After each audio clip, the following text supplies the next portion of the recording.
How I recovered from my eating disorder. So, to start, I developed my eating disorder at age 12.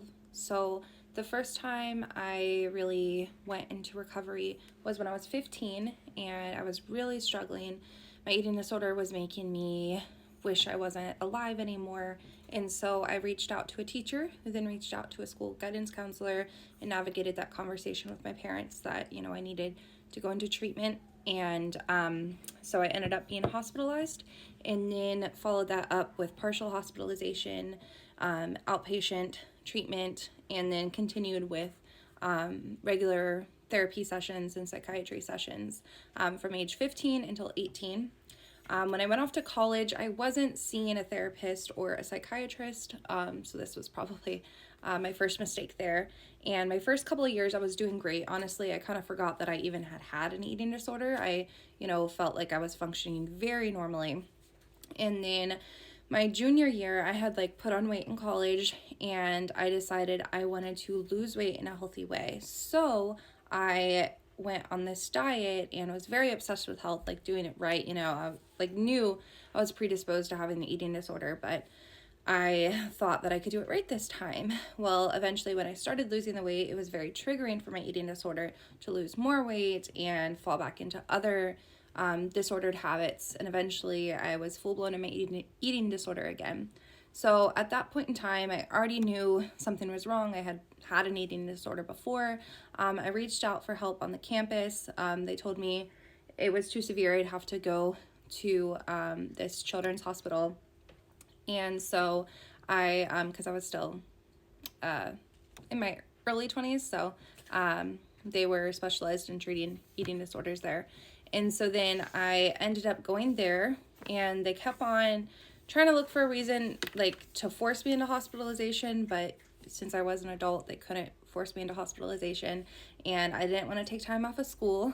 Eventually, my eating disorder got so bad, and again, I was in that headspace of just I didn't want to live anymore.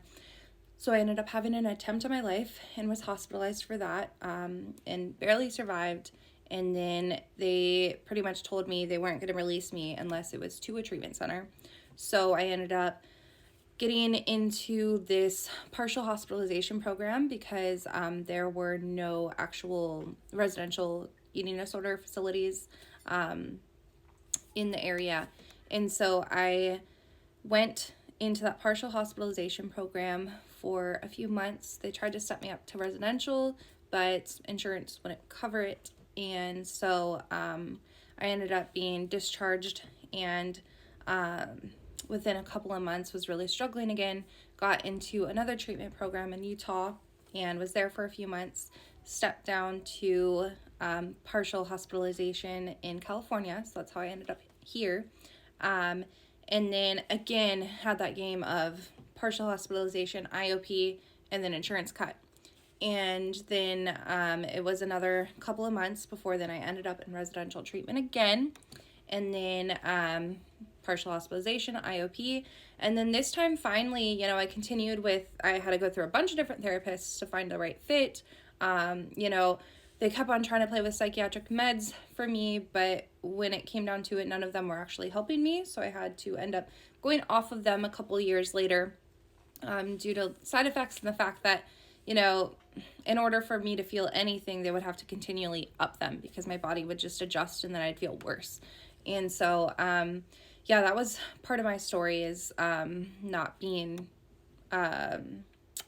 not responding to the typical treatments. And so I kind of had to find my own way. Coping skills are big for me. I'm big on having routines, I have to be very active in my recovery. I can't just take a med and be good. I have to take an active role in it every day and make sure I'm getting enough sleep. I'm eating enough. I'm, doing things to stimulate my mind. And, so it's been really effective for me. So I have felt like I'm really in full recovery at this point. Now that it's been, so that was back in 2016 that I started with the treatments and, ended my treatments by 2018. So it's been years now, but I finally feel like I'm really stable in my recovery.